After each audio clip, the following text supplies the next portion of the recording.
We are going to take social for 10th standard, social and religious reform movements. Religious reform movement means basically this is based upon religious and also superstitious and also discrimination among the people. So here, social reform is an attempt to reform a society that practices discrimination. They want to, social reformer are the people who are fighting hard to bring back the society in that situation where there is no discrimination among its members only. Reformation strives works hard to bring back such a society into the old human values. They want to bring it in such a way that there is a value for human. The basic aim, what are the aims of this reformation movement? Is to declare the value of individual self-respect.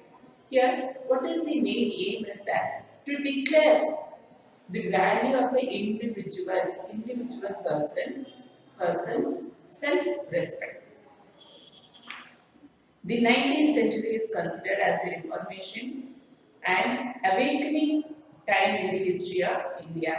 So 19th century is considered that it is a time for the people to come back and open their eyes and see what it is, how it is, and what is the value of the individual people in today's society, and what do you mean by discrimination among the members, all this. So with the implementation of English education, means when they have taken up the English education in the country, a new class of educated Indians was created.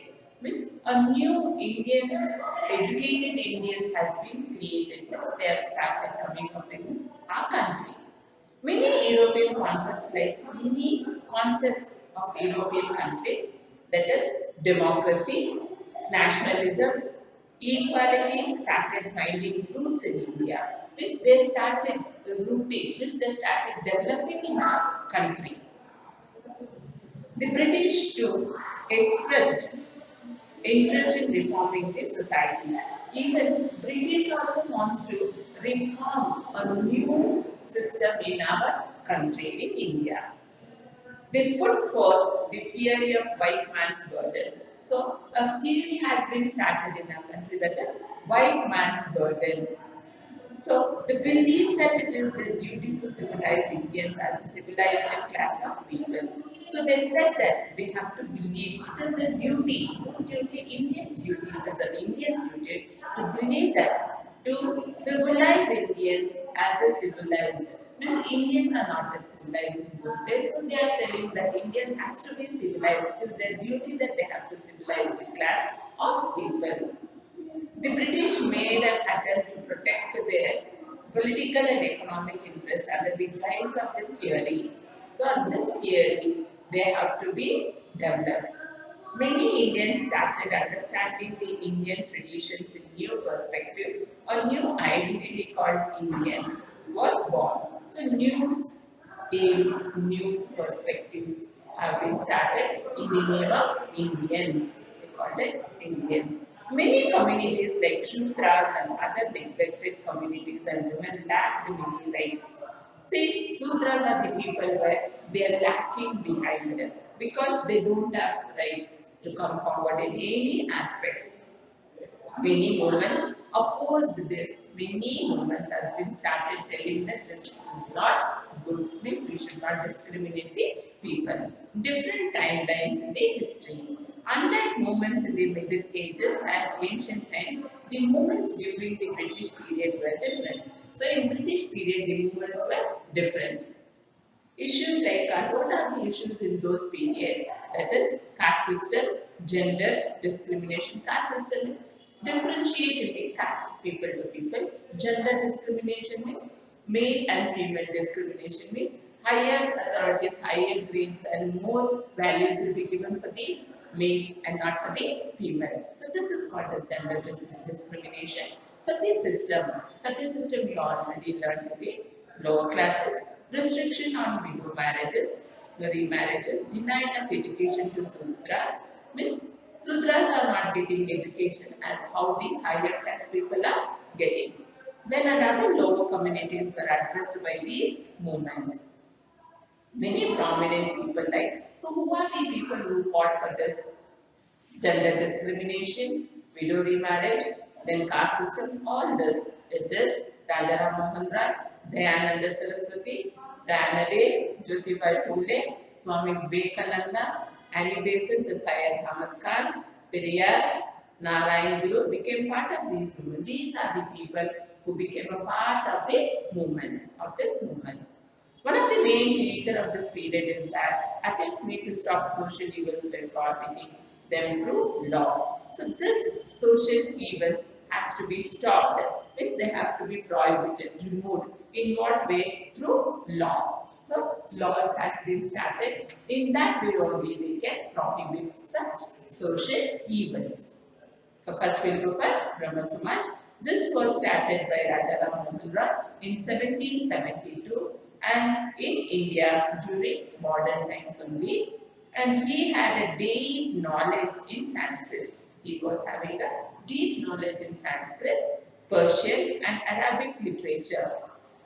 And also he was well versed in Hindu philosophical and Quran. Apart from this, he had also studied other religions found in India critically. Not only the Sanskrit and other subjects, even whichever the religions are found in India, even that also he used to learn. He had even learned Hebrew and Greek to read Bible. So even he wants to read Bible. So this language, Greek language also he learned. And his original form also, Bible's original form it is in Greek, so he wanted to learn Greek. Such was his carving for knowledge. So these are the carvings which has been taken up for knowledge. By whom? By Rajaram Mohan Rai. And for the favor of the people, what did he do? He started Atmiya Sabha. So this is called as Atmiya Sabha. See? Okay. Atmiya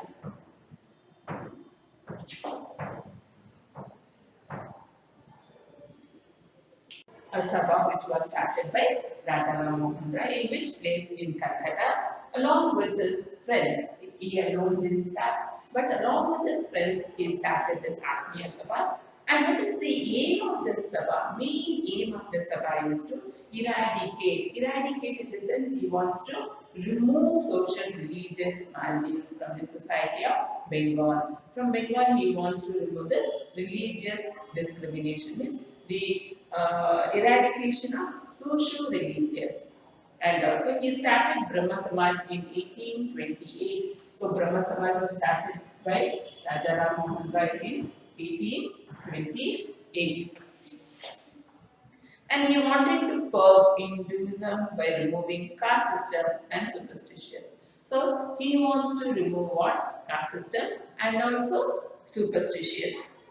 Rajaram Mohan Rai is the first, and other Brahma Samaj followers wanted to rebuild the new. Means Rajaram Mohan Rai's followers are there. So they want to rebuild a new Hindu society on which base? On the basis of philosophical, which is the foundation of Upanishad. So Upanishad, they want to take up a new basic for the Hinduism. Due to this efforts, the Governor General William Bendix, who is the governor at that time, it was William Bendix, who brought in law prohibiting sati system. So in that movement, what was the new law they have brought? Sati system. In 1829, it's Rajaram Mohan Rai tried to develop rationality and also among the people through journalism. Journalism means through paper, means lot of papers are there, no? So newspapers, in that he wants to establish about this common rationality, so that he has to be through journalism. And he published a journal named, means a newspaper, Samvada Kaumudi in Bengali language. So this newspaper has been published by Rajaram Mohan Rai in which language? In Bengali language. What is the name of that paper? Is Samvada Kaumudi. So what are the aspects of Brahma Samaj? Means what are the aims of Brahma Samaj? Advocated monotheism, opposed to the Brahma Samaj aspects, important aspects of Brahma Samaj. So this I will continue with the next class. So thank you children.